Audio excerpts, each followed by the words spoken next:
முருகன் அருள் பெற்ற நிலம். ஒரு கிராமத்தில் குமரன் என்ற இளைஞன் இருந்தான். அவனுக்கு எப்போதும் ஒரு கனவு.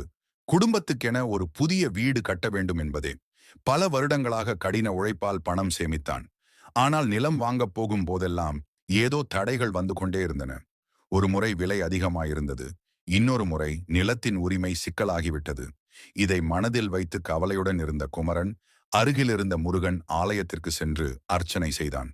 அவன் மனமார பிரார்த்தனை செய்தான். ஓ வேலவா, என் குடும்பத்துக்கு நல்ல நேரம் வரச் செய்து நான் வீடு கட்டும் நிலத்தை நீயே அருளாய் தேர்ந்தெடு. அந்த இரவே கனவில் முருகன் தோன்றி, கிழக்கு நோக்கி ஓடும் வழியருகே இருக்கும் சிவப்புக் கல்லின் பக்கம் பாரு என்று சொன்னான். மறுநாள் குமரன் அந்த இடத்துக்கு சென்று பார்த்தான். அங்கே விற்க நிலம் இருந்தது. நிலம் நல்ல விலை, உரிமை தெளிவு. அவன் உடனே வாங்கினான்.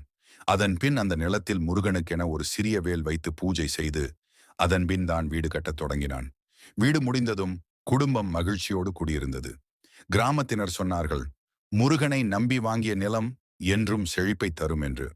இப்படி முருகன் வணக்கத்தோடு புதிய நிலம் வாங்கி வீடு கட்டுவது வாழ்வில் அமைதி, வளம், பிள்ளைகளின் நலம், குடும்ப ஒற்றுமை ஆகியவற்றை அருளும் என்ற நம்பிக்கை உள்ளது.